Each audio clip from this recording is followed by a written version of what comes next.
النهارده ان شاء الله هعمل معاكم رقاق العيد ب20 جنيه بس. ليه تشتريه من بره الكيلو ب50 جنيه لما ممكن تعملي اكتر من كيلو ب20 جنيه بس؟ هعمله معاكم من غير فرن، هعمله على عين البوتاجاز وبأسهل طريقه، وان شاء الله هتعجبكم وهيطلع معاكي احلى وانضف ما بتشتريه من بره، عشان انت اللي هتعمليه بايديكي. شايفين الجمال والحلاوه؟ تسويته كلها واحد ومنفوخ زي الجاهز بالظبط. شوفي خفيف ازاي ومقرمش، حاجه كده سهله وخفيفه هتعمليه بسرعه وبكل سهوله. شوفي، سامعه صوته؟ سامعه صوته؟ ناشف زي اللي بتشتريه من بره بالظبط، وكمان مقرمش زي اللي بتشتريه من بره بالظبط.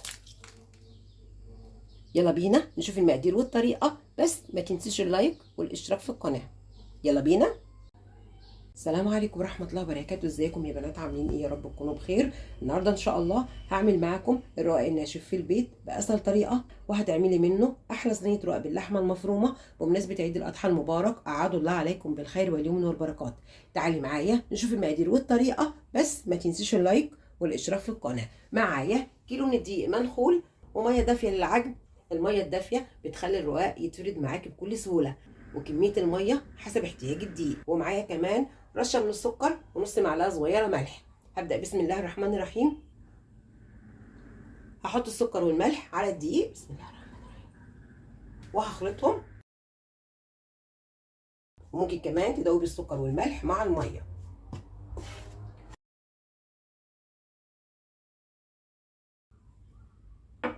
اول حاجه هعملها هاخد كوبايتين من الميه.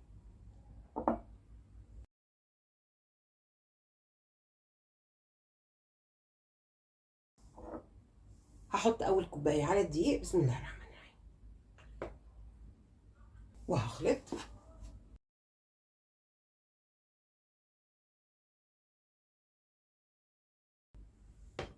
وهاخد الكوبايه التانيه من الميه، ومش هحط الكوبايه التانيه كلها، بسم الله الرحمن الرحيم.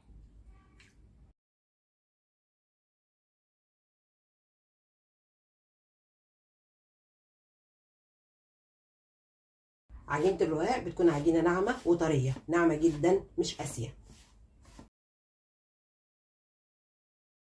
هحط باقي كوبايه الميه، بسم الله الرحمن الرحيم.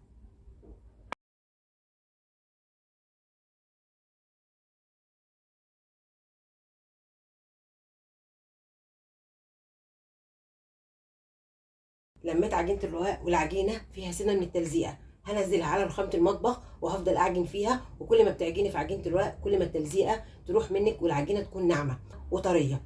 وكمان كميه الميه اللي دي اخدها كوبايتين ومعلقتين من الميه. هنزل العجينه على الرخامه وهفضل اعجن فيها لغايه لما التلزيقه تروح والعجينه تكون معايا ناعمه وطريه. وهتعجني في عجينه الرقاق مش اقل من 10 دقائق. شوفي الطبق نضيف ازاي ما فيهوش عجين. هعجن في عجينه الرقاق مش اقل من 10 دقايق، وطبعا الرخامه بتاعتي نظيفه، بسم الله الرحمن الرحيم.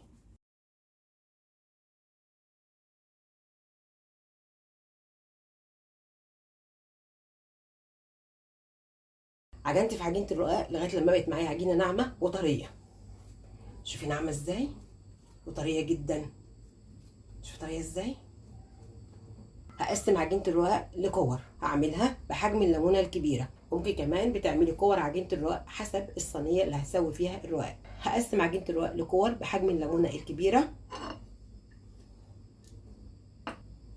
بسم الله الرحمن الرحيم، بالشكل ده. وهعملها كوره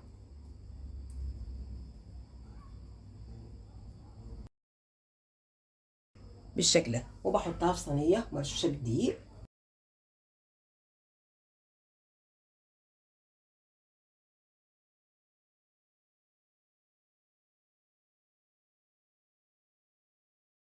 هكمل تقطيع عجينه الرقاق وهرجع لكم تاني. شكلت عجينه الرقاق كلها لكور بحجم الليمونه الكبيره. تركه مهمه جدا لعجينه الرقاق، هرش على كل كوره نشا عشان الوش ما ينشفش وما يشققش، وكمان الرقاق يكون معاكي ناعم. لما تيجي تفردي الرقاق يتفرد معاكي بكل سهوله.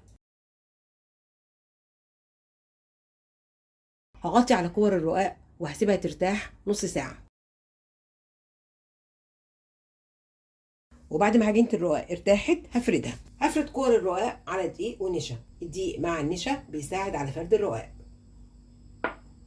هاخد رشه من الدقيق والنشا واحطهم على رخامه المطبخ، وهاخد كوره من كور الرقاق بسم الله الرحمن الرحيم وهفردها.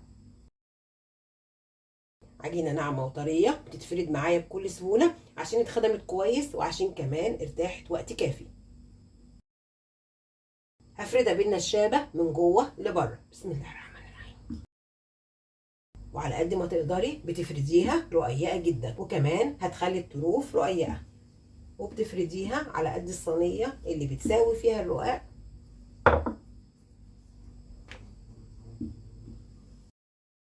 وعلى قد ما تقدري بتخليها رقيقه.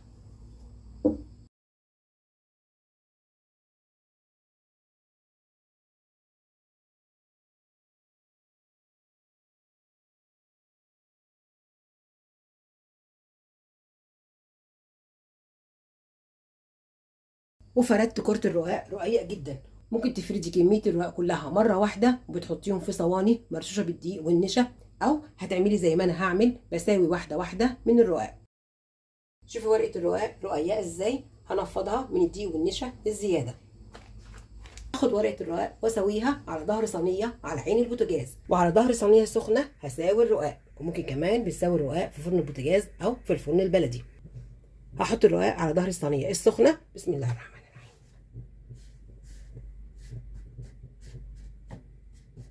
اول ما بتشمع بقلبها على الوش التاني. هقلبها على الوش التاني بسم الله الرحمن الرحيم. ولو ورقه الرقاق اتقطعت منك مفيش مشكله، كله هيتدارى في الحشو. هقلبها على الوش التاني بسم الله.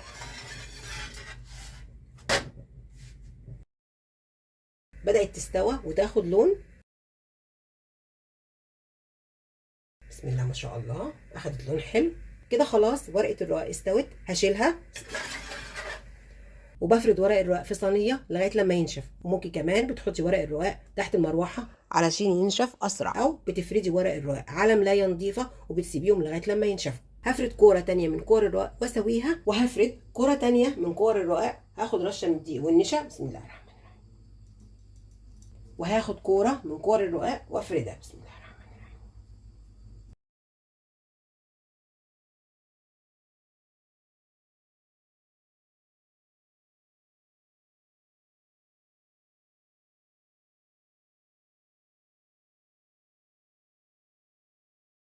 وفي كل مره بمسح الصينيه من الدقيق والنشا عشان الرقاق بتاعي ما يطلعش محروق بسم الله.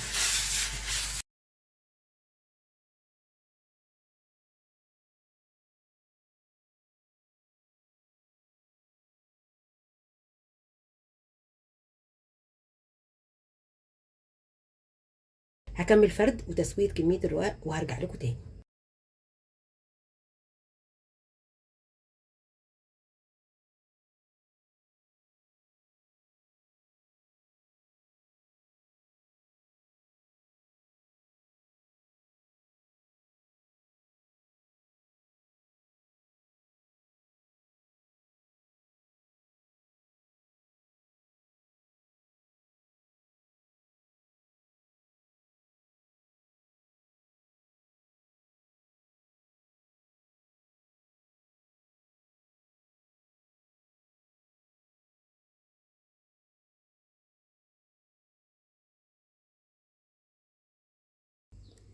شايفين الجمال والحلاوه زي الجاهز بالظبط، واحلى وانضف كمان عشان انت اللي هتعمليه بايديكي. ومنفوخ زي الجاهز بالظبط، وكمان ناشف ومقرمش زي الجاهز بالظبط. جربيه على طريقتي وان شاء الله هتعجبك. يلا مستنيه ايه؟ اعملي رقاق العيد في البيت على طريقتي وان شاء الله هتعجبك. وهتعملي منه احلى صينيه رقاق باللحمه المفرومه لعيد الاضحى المبارك. ممكن كمان بتعملي رقاق باللبن او هتعمليه ام علي. جربيه على طريقتي وان شاء الله هتعجبك. حاجه فاخر من الاخر. يا رب تكون حلقتي النهارده عجبتكم، وما تنسوش تعملوا لايك وشير الفيديو واشتراك للقناه وتفعيل زر الجرس عشان يوصلك مني كل جديد. كل سنه وانتم طيبين. سلام عليكم ورحمه الله وبركاته.